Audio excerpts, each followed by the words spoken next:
शाम के नाज़रीन, प्रोग्राम खबर से खबर विद नादिया मिर्जा में खुश आमदीद। आज एक दफ़ा फिर हुक्मरान इत्तेहादी सर जोड़कर बैठे और मामला था, और जो एजेंडा था वो ये था कि सुप्रीम कोर्ट में जो पंजाब और खैबर पख्तूनख्वा इंतखाबात ताख़ीर केस का जो समाअत कर रहा है वो 3 रुकनी बेंच है, जो कि 3 रुकनी बेंच नहीं होनी चाहिए। मुतालबा है कि फुल कोर्ट होना चाहिए, और उसके साथ साथ ये ऐलान कर दिया गया, अदम एतमाद का ऐलान कर दिया गया, और कल भी अंदिया दे दिया गया था मरियम औरंगजेब साहिबा की जानिब से भी और उसके बाद नवाज शरीफ साहब की जानिब से भी कि जिस बेंच पर हमें एतमाद नहीं है उसका फैसला हमें क्यों कर कबूल होगा। यानी पाकिस्तान में सियासी, उसके बाद माशी और अब एक आईनी बुरान जन्म ले रहा है। हालात क्या होंगे? मौलाना फजलुर रहमान साहब जब इत्तेहादी हुक्मरानों का जमात खत्म हुआ तो उसके बाद वो मीडिया से गुफ्तगू कर रहे थे। क्या कह रहे थे, ये सुनते हैं। कर रहे हैं कि आप बिल बैठकर तय करें, वरना फिर हम तय करेंगे। सो मोटो केस 4 और 3 से मुस्तरद हो चुका है। हम अदम एतमाद करते हैं मौजूदा बेंच पर और सुप्रीम कोर्ट के चीफ जस्टिस पर, उनके दोनों रफका पर। हम इमरान खान के साथ इलेक्शन की तारीख के तयन के हवाले से किसी किस्म के मुज़ाकरात का हिस्सा नहीं बनेंगे। बड़ा कैटेगोरिकली उन्होंने कह दिया है कि इस बेंच पर भी अदम एतमाद है, चीफ जस्टिस पर भी अदम एतमाद है, और जो बात मुज़ाकरात की हो रही थी जिसमें इमरान खान साहब ने कहा था कि हम हर बात करने को तैयार हैं अगर आईनी और कानूनी हो, लेकिन आज मौलाना फजलुर रहमान साहब ने कैटेगोरिकली कह दिया कि उस पर भी हम तैयार नहीं हैं। फवाद चौधरी साहब ने भी इस हवाले से बात की है, कोई रिव्यू करते हैं। सीधी बात है, असम्बलियां टूटी हैं, 90 दिन में इलेक्शन होने हैं, इसके अलावा कोई आइन में और कोई गुंजाइश नहीं है। और अगर 90 दिन से या 30 अप्रैल से मामला आगे जाता है, पूरा पाकिस्तान आइन की रेस्टोरेशन के लिए सड़कों के ऊपर होगा।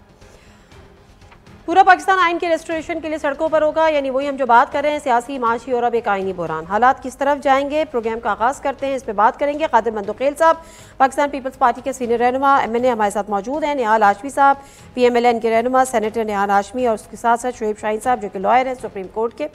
बहुत शुक्रिया आप तमाम मेहमानों का प्रोग्राम में शामिल होने के लिए। आज के वो 3 सवाल को एक मैं अपने नाजरीन के और अपने पैनलिस्ट के सामने रख देती हूँ, जिनके जवाब तलाश करेंगे और अपने पैनलिस्ट से पूछेंगे। सवाल नंबर 1, हुक्मरान इत्तेहाद का सुप्रीम कोर्ट के 3 रुकनी बेंच पर अदम एतमाद का ऐलान और फैसला तस्लीम ना करने का भी इंदिया। फैसला तस्लीम ना करने के मुमकिना नताइज क्या होंगे? सवाल नंबर 2, पीपल्स पार्टी आइन के साथ खड़ी है और हुकूमत के गैर आइनी इक़दाम के साथ भी खड़ी है। पीपल्स पार्टी अपनी पोजीशन वाज़े कब करेगी? सवाल नंबर 3, मुल्क में सियासी, माशी और अब आइनी बुहरान भी जन्म ले चुका है, हल क्या है? बाकायदा आगाज करते हैं प्रोग्राम का। और कादिर मंदोखेल साहब आपकी तरफ मैं बढ़ती हूँ। अब आप ज़रा पहले तो आपका जो धुआंधार इंटरव्यू था उस पर भी ज़रा मैं बात करूँगी कि क्या पहले, बल्कि अगर मैं इस पर बात कर ही लूँ कि ये जो आपने बयानात दिए और PMLN के खिलाफ खुल कर दिए, ये आपने पर्सनल कैपेसिटी में दिया या इसको पार्टी पॉलिसी समझा जाए? जी बहुत शुक्रिया। एक तो ये कि ये बयानात मैंने आज नहीं दिए, 1 हफ्ता 10 दिन पहले मैंने इस्लामाबाद में दिया और पिछले 4 दिन से मैं कराची बैठा हूँ। नंबर 1 बात। दूसरी बात ये कि मैंने मुस्लिम लीग नून के खिलाफ बयानात नहीं दिए। एक सवाल मुझसे कहा गया कि मरियम नवाज साहिबा कह रही थी कि मैं हुकूमत का हिस्सा नहीं हूँ, तो मैंने जवाब में ये कहा कि मरियम नवाज साहिबा जिस पार्टी की चीफ ऑर्गेनाइजर है उसी पार्टी का सरबराह पाकिस्तान का वज़ीर आज़म है और उनकी बेटा है।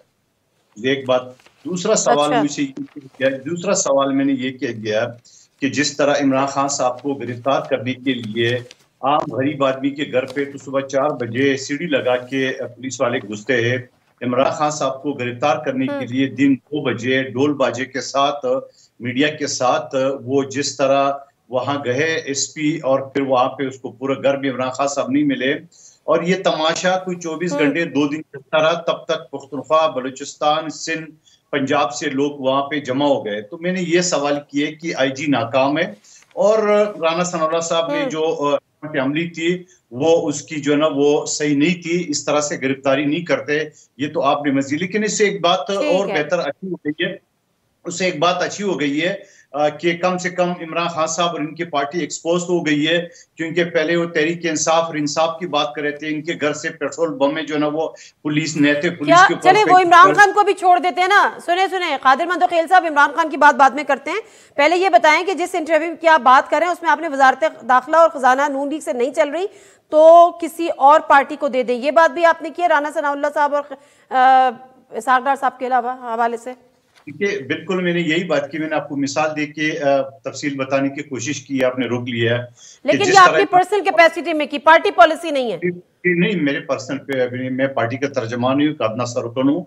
मैंने अपनी पर्सनल कैपेसिटी में किया है, क्योंकि मिफ्ता इस्माइल मिफ्ता इस्माइल के ऊपर दोनों एक दूसरे के ऊपर इल्जाम लगा रहे हैं। तो आखिर अगर इल्जाम लगा रहे हैं तो फिर इसका मतलब ये है कि वो बेहतर तरीके से नहीं चला सकते हैं। इसी तरह वजीर ठीक है आपने, मैं यही जानना चाह रही थी कि पर्सनल कैपेसिटी थी, पार्टी पॉलिसी थी। निहाल हाशमी साहब हैं हमारे साथ? निहाल हाशमी साहब जरा बताएगा कि आपने बेंच जो है वो अदम एतमाद फैसला 3 जजेस का आने की सूरत में ना मानने पर का इंदिया मुमकिना नताइज से आगा हैं आप? नादिया अभी भी देखिए, हमने तो बाद में किया है अदम एतमाद।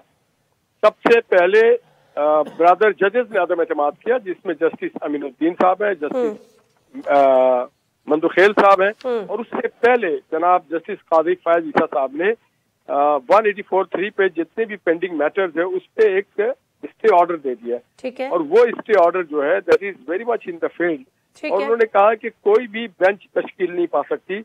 और इससे पहले 4 जजों ने मिलके इनको ये जो दरखास्त थी इसे रद्द कर दिया, और उन्होंने कहा ये दरखास्तें काबिल समाअत नहीं। उसके बाद देखें जी, जो उनके चीफ साहब के साथ 2 जजेस माजरत के साथ निहाल हाशमी साहब सियासी बात कर लें, ये तो सुप्रीम कोर्ट का इंटरनल मैटर है। नहीं, इंटरनल मैटर नहीं है, लेकिन अपनी तो बात करें ना। मैं इससे बात कर रही हूँ, हुकूमत ने कहा कि अदम एतमाद और फैसला आने की सूरत में तस्लीम नहीं किया जाएगा। कॉन्सिक्वेंसेस क्या होंगे? कोई कॉन्सिक्वेंसेस नहीं होंगे। देखिए ना, हमने एक बड़ी सिंपल सी बात की है, चीफ जस्टिस और ये 3 रुकनी बेंच जो है ये सुप्रीम कोर्ट नहीं है। सुप्रीम कोर्ट है वो तमाम जजेस, वो उसे सुप्रीम कोर्ट कहा जाता है। सुप्रीम कोर्ट कोई 3 जजेस नहीं होते हैं। तो बाकी जो 14 जजेस है उसको आप कैसे माइनस कर सकते हैं? और ये जो है आमराना तर्ज अमल चीफ जस्टिस साहब का, इसे उनके अपने ब्रदर जजेस ने रिफ्यूज कर दिया। चलिए मैं इस बात को जरा आगे बढ़ाती हूँ, उसके बाद मैं आपकी तरफ दोबारा आती हूँ।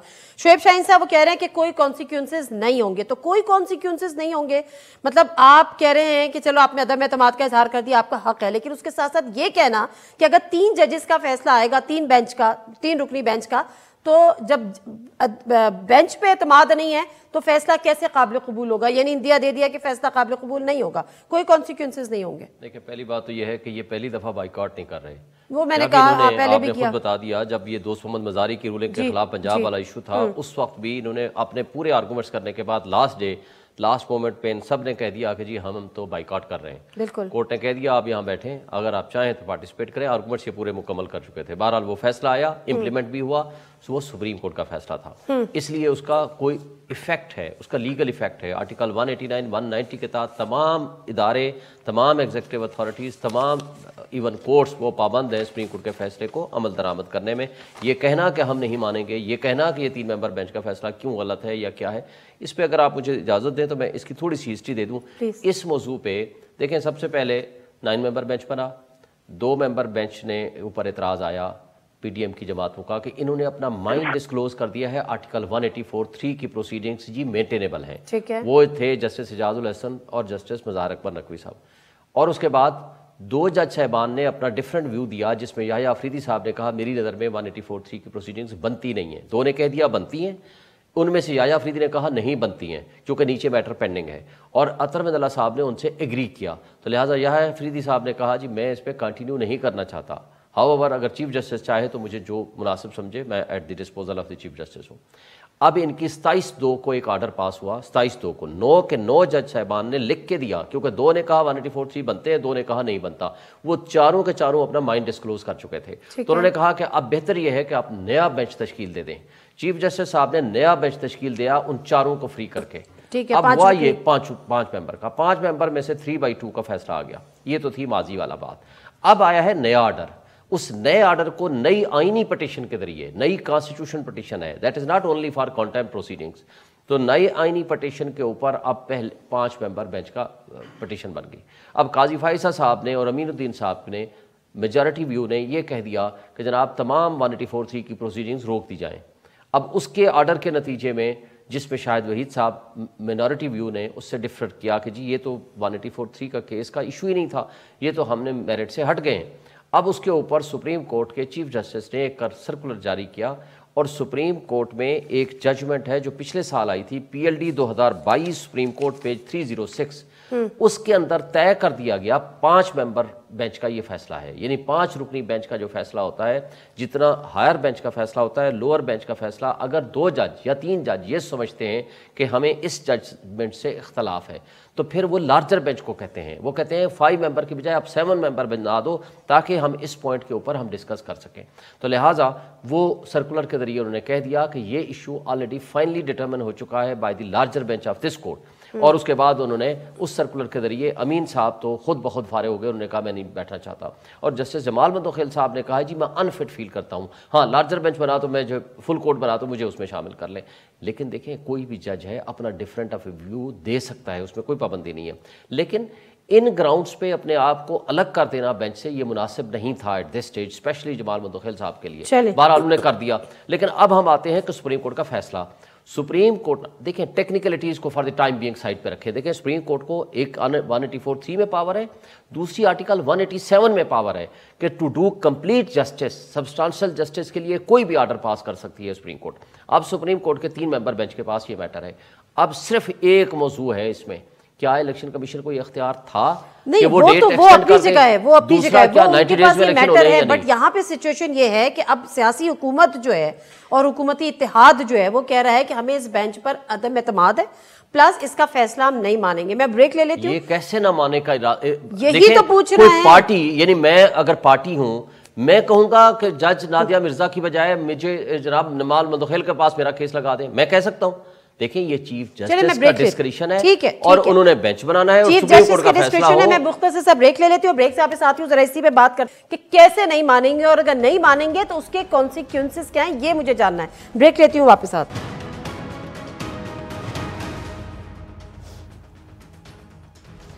जी नज़ीर, प्रोग्राम एक दफ़ा फिर आपको खुशामदीद कहते हैं। और कादिर मंदोखेल साहब, अब आप इस पर ज़रा रोशनी डालिएगा कि अगर हुकूमती इत्तेहाद ये कह रही है जिसमें ज़ाहिर है आप भी शामिल हैं कि इस बेंच पर एतमाद नहीं है, और जो नवाज शरीफ साहब ने कहा या कल मरियम औरंगज़ेब साहब ने कहा कि इसका फैसला हम नहीं मानेंगे, पीपल्स पार्टी भी इस हुकूमती इत्तेहाद के इस फैसले के साथ भी खड़ी है कि जो फैसला होगा उसको तस्लीम नहीं किया जाएगा। देखिए नादिया साहब, पहले मैं PTI की शोएब शाहीन साहब की बात का जवाब दे दूं कि उन्होंने 9 रुकनी बेंच से शुरू किया है। उस 9 रुकनी बेंच में पीपल्स पार्टी, जमीयत और नून लीग ने उसके ऊपर एतराज किया है। उसमें से 2 जज साहिबान खुद उस बेंच से निकल गए, जिसमें इजाजुल हसन साहब मौजूद थे। उसके बाद 7 रुके, 7 में से 2 ने कहा नहीं जी, ये सो मोटो का इख्तियार आपने नहीं होना चाहिए। फिर रह गए 5 में से 3 ने हक में फैसला दिए, 2 ने खिलाफ दिया। तो टोटल 4 जजेस ने इस सो मोटो के खिलाफ एतराज किया और 3 ने उसका किया। पहली बात। दूसरी बात, थोड़ा सा शोएब शाहीन साहब को याद दिलाओ कि इससे पहले जो जस्टिस फाइज इसाफ साहब ने सो मोटो लिए या दूसरे मुअज़्ज़ज़ जज साहबान लेते थे, तो चीफ जस्टिस साहब का ये फैसला है कि ये सो मोटो सिर्फ मैं लूंगा। सेकंड, वेट नहीं करना चाहिए था कि ये बाकायदा कानून बन जाए? अभी तो सदर ने साइन नहीं किया ना उस पे। बन गया। सदर कह रहे नहीं कर रहे, उसकी कोई औकात नहीं, अभी नहीं। ठीक है, नंबर 1 बात। दूसरी बात, सदर की कोई औकात नहीं है। वाह, तो फिर सदर को ना भेजते आप साइन के लिए। कोई औकात नहीं है, नहीं साइन सदर की कोई औकात नहीं है। जब तक वो साइन नहीं करेंगे कानून बन सकता है? कानून बन जाएगा, कोई सदर की औकात नहीं है वो साइन करे ना। जब बनेगा अपने टाइम सर, बिल पास हुआ है, कानून तब बनेगा जब सदर मुमलिकत उस पर साइन करेंगे। अच्छा, अगर नहीं करेंगे तब भी ये पास हो जाएगा। और बोलो, मुझे बता दे, विनय कर दे, कोई कानून है। नंबर 1 बात नहीं, उसका तरीका ये है कि 15 दिन उनके पास हैं, वो रिकंसिडरेशन के लिए भेज सकते हैं। जब रिकंसिडरेशन के लिए अगर आप भेजेंगे तो फिर वो ज्वाइंट सिटिंग में दोबारा रिकंसिडरेशन होने के बाद भी अगर वो ये कहते हैं यही हम इस पे कायम है, तो फिर दोबारा 10 दिन का टाइम है, और 10 दिन में भी 10 नहीं करते फिर ऑटोमेटिकली बनेगा। उसके लिए 25 दिन चाहिए। ठीक है जी। कादिर मंदोखेल साहब, प्लीज बात मुकम्मल कीजिएगा। उसके बाद जस्टिस आमीनुद्दीन साहब, जब ये 5 रुकनी बेंच बनी थी, तो उसने इनकार कर दिया कि चूंकि जस्टिस फाइज ईसा जो कि सीनियर प्यूनी जज है चीफ जस्टिस के बाद, उसका फैसला गया था, लिहाजा इन केसेस से मैं अलग होता हूं। फिर भी चीफ जस्टिस साहब ने कहा नहीं जी, हम चलाएंगे 4 रुकनी बेंच। 4 रुकनी बेंच जब वो चलाए, जिसका ये फैसला आया था, तो जस्टिस जमाल मंदोखेल साहब ने इस बात पे बेंच से अलग हो गए कि उन्होंने कहा मैं बेंच में शामिल था और जो फैसला चीफ जस्टिस साहब की तरफ से यानी 4 रुकनी बेंच की तरफ से आया उसमें मेरी राय नहीं ली गया। अब आप मुझे बता दो कि एक माजिद जज को आप अपने फैसले में शामिल नहीं करते हो तो फिर उसके बाद आपकी फैसले को किस नजर से लोग देखेंगे? अगला सवाल। अब उसके बाद फिर ये 3 रुकनी बनी है, उस 3 रुकनी में वही जस्टिस इजाजुल हसन साहब मौजूद है जिसमें पहले ही पीटीएम की और पीपल्स पार्टी ने एतराज किया था। तो आप मुझे बता दो कि और फिर इसी जमाल मंदोखेल साहब ने कहा कि अगर फुल बेंच बने तो मैं इसका हिस्सा बनूंगा। तो गया मैं आपको आम अल्फाज में यह समझाने की कोशिश करूंगी, जब एक गांव का फैसला 2 फरीक में होगा, 9 लोग होंगे, 9 में से 2 पे एतराज हो जाएगा, 7 रह जाएंगे, 7 में से 2 इनकार कर दे, 5 रह जाएंगे, 5 में से 1 निकल जाएगा, फिर अगला निकल जाएगा। तो आप मुझे बताओ उस गांव का जो फैसला होगा 2 फरीक के बीच में कौन मानेगा उसको? नंबर 1 बात। दूसरी बात मुझे ठीक है दूसरी सुन, एक जुमला और एक सेकंड दूसरी बात पे वापस आओ, दूसरी बात पे बाद में आऊंगी, दूसरी बात पे बाद में आऊंगी। कादिर मंदोखेल साहब जरा निहाल हाशमी साहब से बात करने दें। निहाल हाशमी साहब, आपकी भी यही राय है जो कादिर मंदोखेल साहब कह रहे हैं या इसके अलावा कुछ और भी आपको कहना है? Plus again my question is still there कि आप कह रहे हैं कि फैसला हम तस्लीम नहीं करेंगे। मैं फिर ये ऑप्शन, क्या ये मुमकिन है कि ये ऑप्शन हो कि जी फैसला तस्लीम नहीं करेंगे, और अगर फैसला तस्लीम नहीं करते तो इसके कॉन्सिक्वेंसेस क्या होते हैं? बहैसियत लॉयर इस चीज का जवाब दे दें। जी, जो कादिर साहब ने बात की है वो मुझ तक आवाज नहीं पहुंची है। बहरहाल मैं ये समझता हूँ कि कादिर साहब भी एक वकील है, कॉन्स्टिट्यूशनल एक्सपर्ट है, तो बात ठीक की होगी। मैंने आपको 12 ये बात कहा कि जब एक जज ब्रदर जजेस इस बात को तस्लीम नहीं कर रहे और 3 मुअज़्ज़िज़ जज ने कह दिया कि ये बेंच टूट चुका है, इसके सारे एप्लीकेशन हम डिसमिस करते हैं। और फिर जो कासिम सूरी साहब की जो रूलिंग उन्होंने स्ट्राइक डाउन की जिसके नतीजे में आपकी हुकूमत बनी, उसमें उस पैनल में ये जज नहीं थे, उस वक्त तो एतराज नहीं किया, ना उस खुद पे एतराज किया ना इन जजेस पे एतराज किया। देखिए जी, बात यह है 63A को कब रीराइट किया गया, और ये एक स्टैंडर्ड प्रोसीजर है कि जब कोई एक फरीक मना कर दे कि हमें आप पे ट्रस्ट नहीं है, तो ये हमारी एक प्रैक्टिस रही पूरी दुनिया में। हाँ, बिल्कुल आपने सही बात की निहाल हाशमी साहब, आप दुरुस्त कह रहे हैं। और कल जब मैंने ये बात पूछी तो जो अटॉर्नी जनरल थे जो कि हुकूमत को रिप्रेजेंट वहां पे कर रहे होते हैं, उनसे जब ये पूछा गया उस बेंच ने, जब उन्होंने मुतालबा किया कि जी आप इसको फुल कोर्ट बना दें, तो उन्होंने कहा कि आप इस बेंच पे मिसट्रस्ट कर रहे हैं, तो उन्होंने कहा नहीं हम इस पे मिसट्रस्ट नहीं कर रहे। तो अटॉर्नी जनरल का तो ये नैरेटिव है अदालत के अंदर। उसके बावजूद देखिए ना, जो दीगर पाकिस्तान में सिर्फ एक पीटीआई सियासी जमात नहीं है, यहाँ पे और भी दर्जनों सियासी जमातें हैं। उन्होंने जब एप्लीकेशन दिया, उनके वकील गए, पाकिस्तान बार काउंसिल के वाइस चेयरमैन हसन, नहीं अटॉर्नी जनरल तो पीटीआई के तो रिप्रेजेंट तो नहीं कर रहे थे ना वहाँ पे, वो तो हुकूमत को कर रहे थे। मैं पीएमएलएन की बात कर रहा हूँ। पीएलएन को भी ये हक हासिल है, पीपल्स पार्टी को भी हासिल है, जेयूआई को भी हासिल है, एमक्यूएम को भी हासिल है कि वो ये हक अपना इस्तेमाल करे कि उनके तरफ से उनके वकील जाए और जाके बात करें। उन्होंने उसको मुनासिब नहीं समझा। तो आप एक पार्टी के लिए इतना ज्यादा, ठीक है। अब मुझे एक बात का जवाब दे दें निहाल हाशमी साहब, ये बेंच अब एक बात का और जवाब दे दें, चूंकि अब आपने इसका मुस्तरद कर दिया या इस पे अदम एतमाद कर दिया, तो इसका आप बाइकआउट भी कर रहे हैं या अभी भी आपके जो वकील हैं वो अदालत में पेश होंगे? ये तो ऑटोमेटिकली बाइकआउट हो गया है। बाइकआउट हो गया, सबने कह दिया कि हम आपको मानते ही नहीं है, तो फिर तो ये नहीं मानते, तो फिर ये अदालत किसके लिए बनी है? देखिए ना, एक मेजॉरिटी पाकिस्तान की कह रही कि हम आपको नहीं मानते। ठीक है, जब नहीं मानते तो फिर आप किसके लिए एक्सरसाइज करें? एक फर्द वाहिद के लिए। लेकिन मैं फिर यही पूछना आपसे चाह रही हूँ कि जब नहीं, एक सेकंड ना, दोस्त मजारी वाले जो केस में, बहुत टेक्निकल बात मैं बता रहा हूँ, 90 दिन के अंदर इलेक्शन होना है, तो जनवरी 12 को असेंबली तोड़ी गई है, तो अप्रैल 12 को इलेक्शन होना चाहिए था। अब इलेक्शन अगर इन्होंने दिया था 30 तारीख का, तो वो तो 18 दिन के बाद का दिया था। ठीक है, बिल्कुल ठीक है, आइन नहीं टूट रहा था वो उस वक्त, क्या बिल्कुल ठीक है, वो तो ऑलरेडी 90 दिन के अंदर नहीं हो रहा था, वो ऑलरेडी 90 दिन के अंदर नहीं हो रहा था। लेकिन निहाल हाशमी साहब, जिस तरह से आप कह रहे हैं कि मुस्तरद करने का मतलब बाइकआउट ही होता है, दोस्त मजारी वाले केस में भी आपने मुस्तरद भी किया था, बाइकआउट भी किया था, लेकिन फैसला भी आया, अमल दरामद भी हुआ। तो इस दफा फैसला और अमल दरामद को कैसे रोकेंगे? किस केस में आपने कहा कि फैसला भी हुआ? दोस्त मजारी वाला जो केस था लाहौर असेंबली का, पंजाब असेंबली का। देखिए जी, हर केस का अपना एक नुक्ता नजर होता है, अपने तनाजुर में होता है, उसके मारूजी हालात के मुताबिक उसके ऊपर उसके अमल दरामद किया जाता है, या उसके मारूजी हालात के मुताबिक उसको रद्द कर दिया जाता है। ठीक है। अच्छा, अब एक सेकंड, अब अदालत का यही 3 रुकनी बेंच है, हुकूमत ने बाइकआउट कर दिया, यानी हुकूमत का कोई वकील पेश भी नहीं हो रहा। अब एक बात कर लेते हैं, अगर ये फैसला दे देते हैं और इलेक्शन कमीशन को कहते हैं कि आपने जो 8 अक्टूबर कर दिया वो गलत है, आप 30 अप्रैल को ही इलेक्शन कराएं, तो फिर इस पे अमल दरामद होगा, नहीं होगा, और अमल दरामद किस तरह से हुकूमत रोकेगी? फिर देखिए, पहली बात तो यह है कि उसका हुकूमत का वकील कौन है। Attorney general for Pakistan, attorney general 3 दफ़ा आर्गूमेंट्स कर चुका है और अपने आर्गूमेंट्स मुकम्मल कर चुका है। अब उनको बुलाया गया है सेक्रेटरी दिफा को और सेक्रेटरी ख़जाना को, ताकि वो आकर बताएं कि क्यों नहीं आप वो इम्प्लीमेंट कर रहे। वो फैसिलिटीज़ जो इलेक्शन कमीशन ऑफ पाकिस्तान को देनी है अंडर आर्टिकल 220, वो पाबंद है आइन के मुताबिक देने के, तो वो क्यों नहीं दे रहे। सिर्फ उनको बुलाया हुआ है, आर्गूमेंट्स मुकम्मल हो चुके हैं। अब जहाँ तक इनका है कि बाइकआउट करेंगे, बात यह है कि they are not the parties. Political parties के तो जब मैंने पटिशन पहले की थी, जो पहला फैसला आया था, मेरी इस्लामाबाद हाईकोर्ट बार की पटिशन भी थी, पहली कॉन्स्टिट्यूशन पटिशन नंबर 1, जब इन्होंने पार्टी बनने की दरख्वास्त दी कि जी हमें भी नोटिस किया जाए, तो मैंने सबसे पहले एतराज़ किया था कि पॉलिटिकल पार्टीज़ को आप क्यों नोटिस करते हैं। तो चीफ जस्टिस साहब ने मेरे से पूछा कि क्यों, पूरा बेंच था। मैंने कहा जी इसलिए कि ये एडवर्सेरियल प्रोसीडिंग्स नहीं है, किसी के खिलाफ फैसला नहीं कर रहे। आप तो इन पॉलिटिकल पार्टीज़ के हक में फैसला करने लगे हैं, क्योंकि इलेक्शन का ऑर्डर करेंगे।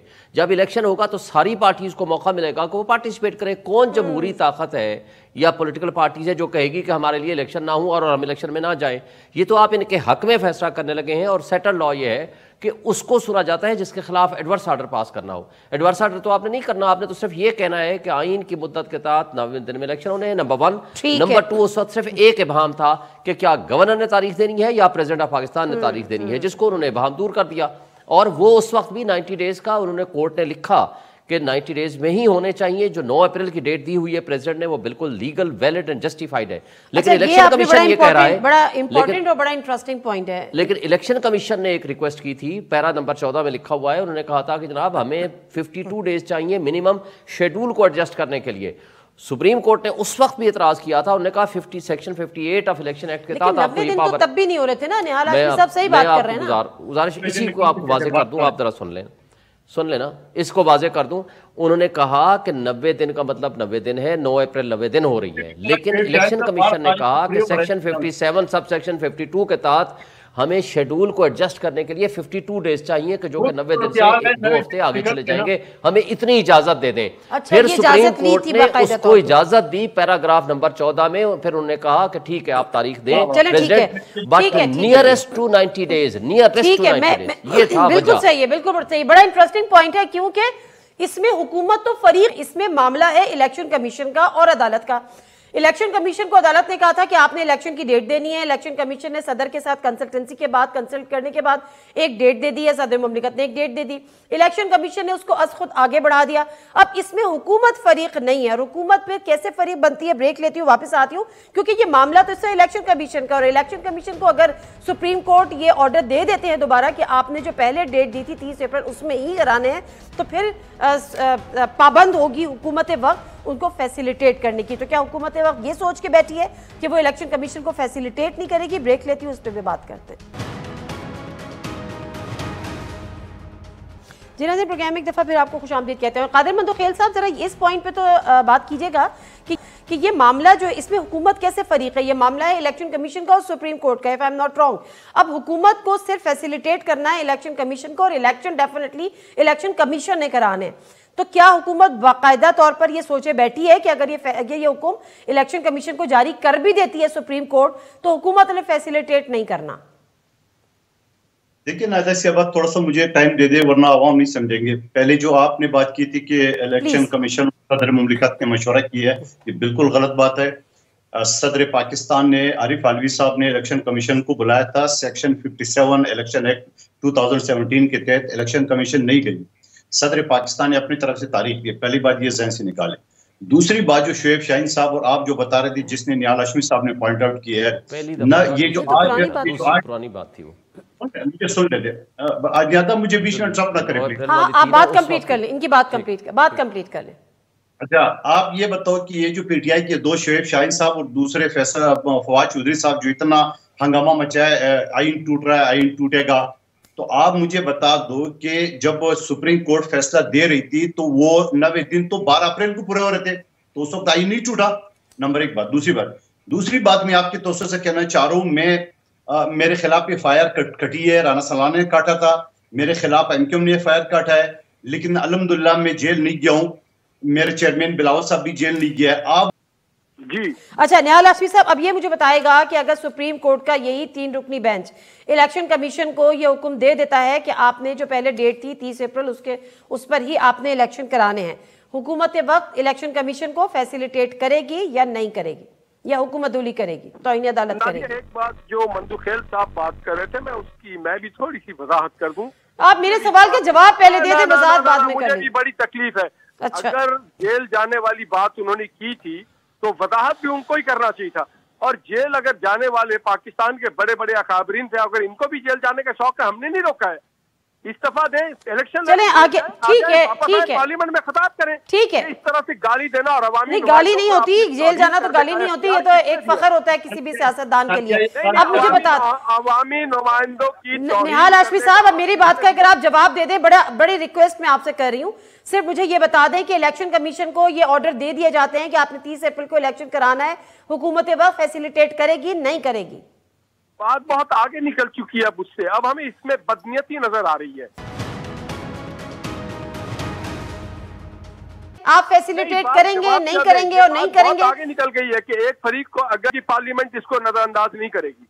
अच्छा, अब ऐसे में वो इसका मतलब तो ये है ना, बात आगे निकल चुकी है, यानी अगर वो सेक्रेटरी डिफेंस को बुला लें, वो सेक्रेटरी फाइनेंस को बुला लें, हुकूमत वक्त उनको अगर जब मानती नहीं तो उनको फैसिलिटेट नहीं करेगी, फिर क्या होगा? तौहीन अदालत सेक्रेटरी कंसर्न आर्टिकल 220 के तहत तमाम एग्जीक्यूटिव इदारे पाबंद हैं फैसिलिटेट करने के to election commission for free and fair election, और अगर कोई नहीं करेगा तो वायलेशन ऑफ कॉन्स्टिट्यूशन है।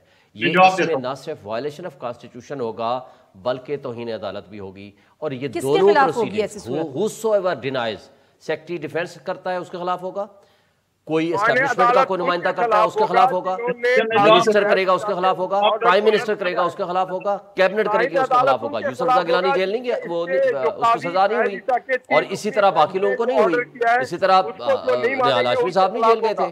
इसी तरह मैं नहीं समझता कि जब कोई भी सुप्रीम कोर्ट एक फैसला दे दे या आईन एक इस बात की डायरेक्शन दे दे, आईन ने इस बात को कहेगा क्योंकि ये आईन को एब्रोगेशन के मुताबिक है। मुझे ये बताएं कि अगर ज़ियाउल हक ने ये कहा था 90 डेज में इलेक्शन कराऊंगा, उसने 11 साल नहीं कराए, अगर बीच में कराए प्लूरल इलेक्शन उस जमाने में, या मुशर्रफ ने नहीं कराए, या आज के जमाने में, फिर फर्क क्या है? अच्छा, फिर अगर इस बात को आप जाने दें, क्या मौलाना फजलुर रहमान साहब तो कंपैरिजन कर रहे हैं कि जब मुशर्रफ दौर में नहीं हुए थे तो अब क्यों, उस समय तो आगे बढ़े थे, तो क्या हो गया? तो आमिराना दौर का आप सियासी दौर से, इसका मतलब है आईन मुअत्तल हो चुका है जमहूरी हुकूमत का, इसका मतलब है आज भी आईन मुअत्तल हो चुका है, फिर ये सिविलियन मार्शल लॉ डिक्लेयर कर दे, फिर इसका मतलब ये है कि आईन के ताबे। देखिए, ये टेक्निकलिटीज के पीछे ना छुपे, अदालतों के पीछे इस तरह इल्जामात लगाने से अपने आप को ना छुपे। सिर्फ एक बात है, क्या आईन के ताबे इलेक्शन होने हैं या जो इंटरम सेटअप बैठा हुआ है जो सिर्फ 90 डेज के लिए? देखिए, कॉन्स्टिट्यूशन ने ये कहा है कि कोई भी उमूर मामले का